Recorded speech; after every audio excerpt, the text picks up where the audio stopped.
आज सारे प्रोग्राम का फोकस तो रहेगा अदलिया के अंदर जो मामलात हैं इलेक्शंस के हवाले से, और मरियम नवाज़ ने जलसे के अंदर जजेस को जिस तरीके से ललकारा का लफ्ज़ मैं इस्तेमाल करूँगा, ललकारा, 2 सिटिंग जजेस भी उसमें शामिल हैं, 2 रिटायर्ड चीफ जस्टिस भी हैं और एक DGI शामिल हैं। लेकिन सबसे पहले तो इमरान खान की जेल भरो तहरीक के हवाले से चंद अल्फाज कहना चाहूँगा। कल तक जेल भरो के लिए प्रोटेस्ट कर रहे थे कि जेल भरो करनी है, बंदे पकड़ते क्यों नहीं है हमारे, और आज एहतजाज इसलिए हो रहा है कि जो पकड़े गए हैं उनको छोड़ते क्यों नहीं है।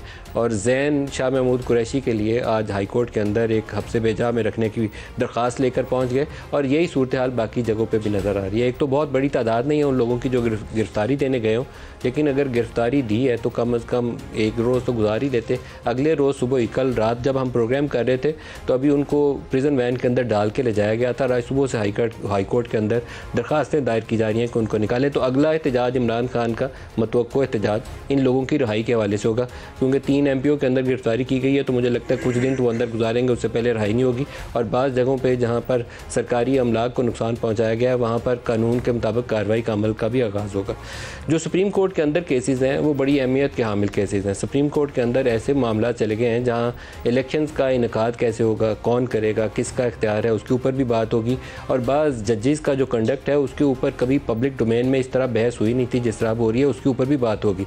सुप्रीम कोर्ट के जजेस ने ही ये सवाल उठा दिया, नहीं तो शायद इतनी उसमें जान ना पड़ती और किसी के ऊपर कॉन्टेम्प्ट प्रोसीडिंग का आगाज़ हो जाता। जिस तरीके से इंटीरियर मिनिस्टर ने या PMLN से बाकी लोगों ने उनका नाम ले लेकर प्रेस कॉन्फ्रेंस की या तकरीर की, तो मुझे लग रहा था कि किसी एक को तो कॉन्टेम्प्ट में सुप्रीम कोर्ट बुलाए।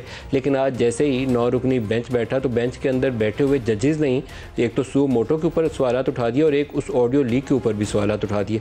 तो मामला अब कहीं सीधे सादे तरीके से किसी सुलझाव के साथ आगे बढ़ता हुआ मुझे नज़र नहीं आता, बल्कि जितना आगे चलेगा उतना ज़्यादा गहरी खाई होती जाएगी, मैस बढ़ेगा और बहुत से लोगों के ऊपर इसके छींटे पड़ेंगे।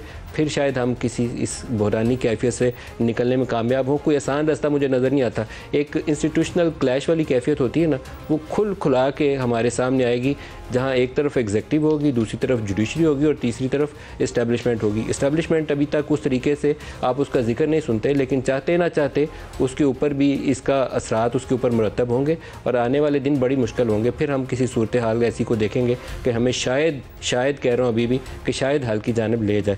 आज सुप्रीम कोर्ट के सामने जब केस शुरू हुआ तो चीफ जस्टिस साहब ने कहा कि आर्टिकल 224 कहता है कि 90 दिनों में इंतखाबात करवाने हैं।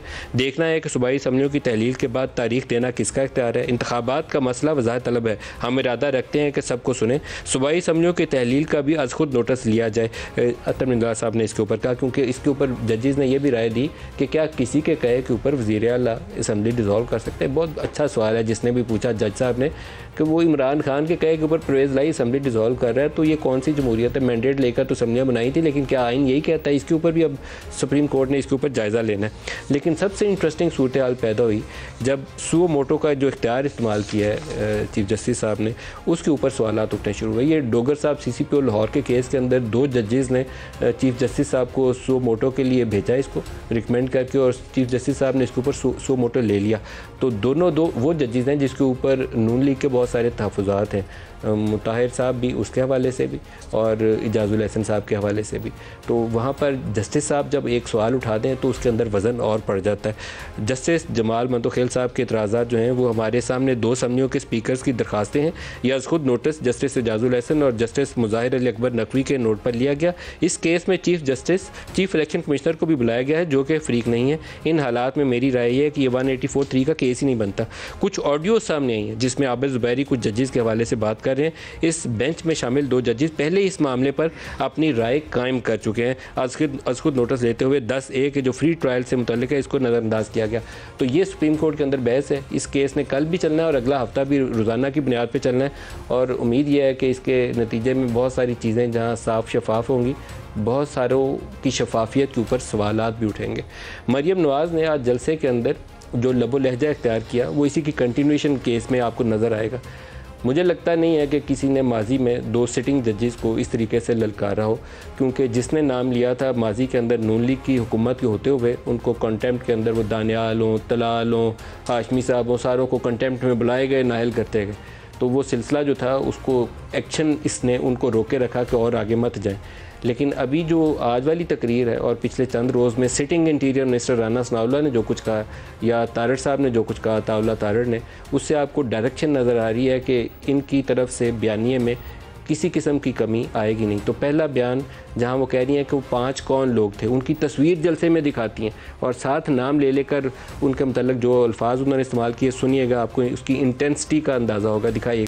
5 का टोला नजर आ रहा है। पाकिस्तान के हालात के ये जिम्मेदार है। जनरल रिटायर्ड फैज हमीद था, जो कॉम्प्रोमाइज जज था, जो करप्ट जज था, चाहे वो खोसा हो या वो साकिब निसार हो, बाबा जहमत हो या वो इजाजुल एहसन हो या वो मुजाहिर अली नकवी हो, अजमत सईद हो, वो इजाजुल एहसन याद है ना, चीफ जस्टिस बनने के ख्वाब देख रहा है, वो पैनामा बेंच में बैठा था, नवाज शरीफ को नाअहल करने वालों में बैठा था।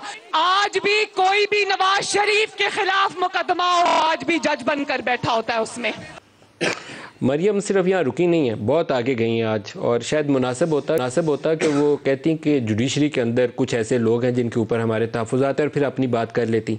लेकिन वो नाम को लेकर सिर्फ उसको नाम लेकर आगे नहीं चल पड़ी, बल्कि उसको इस्टेब्लिश कर रही हैं कि उस नामों के साथ क्या क्या चीज़ें जुड़ी हुई हैं, उसकी क्या पोलिटिकल कॉस्ट है। दिखाइएगा जी। उमर अता बंदयाल साहब, सरगोदा के अवाम को पता है बेंच फिक्सिंग हो रही है, आपको क्यों पता नहीं है कि बेंच फिक्सिंग हो रही है? यही जस्टिस इजाजुल एहसन और मुजाहिर अली नकवी साहब ने, वो लाहौर में CCPO की ट्रांसफर हुई, वो इन्होंने रोक दी, वो केस का खुद ही नोटिस ले लिया और फिर वो डोगर को, जो इमरान खान का आदमी था, उसको वापस ला के लगा दिया। डोगर का केस सुनते सुनते बात इलेक्शन पर जा पहुंची और 9 मेंबर बेंच बनाया, उसमें फिर इन दोनों जजेस को डाल लिया। फिर बजाय इसके कि इन दोनों जजेस को एहतसाब के कटहरे में खड़ा करते, उस बेंच में वो 2 जजेस जो सीनियर मोस्ट हैं, उन दोनों जजेस को शामिल नहीं किया, इन दोनों जजेस को बिठा दिया। आपकी जिम्मेदारी है गैर मुतनाज़ा बेंच बनाना, क्या वो जिम्मेदारी आप पूरी कर रहे हैं? ये इसके साथ एक और सुनाऊंगा, फिर सवाल जवाब की तरफ आते हैं, जहां वो कहती हैं कि इजाजुल एहसन साहब, आपको पता है कि मुल्क कहाँ पहुंचा? मैंने नहीं कभी सुना कि किसी ने सुप्रीम कोर्ट के किसी जज को पुकार कर ऐसे बात की हो। सुनाइएगा वो बाबा करती हैं और आगे कहाँ चलता है। दूसरा साउट है हमारे पास। कान खोल के सुन लो, वो इस्टेब्लिशमेंट जो तुम्हें कंधों पर बिठा कर लाई थी, वो इस्टेब्लिशमेंट घर जा चुकी है, और जो अदलिया में से सहूलतकार तुमने ढूंढे वो तुम्हारे किसी फायदे के नहीं, क्योंकि मरियम नवाज को जो भी चाहे नुकसान हो जाए, मरियम नवाज उनको एक्सपोज करके छोड़े।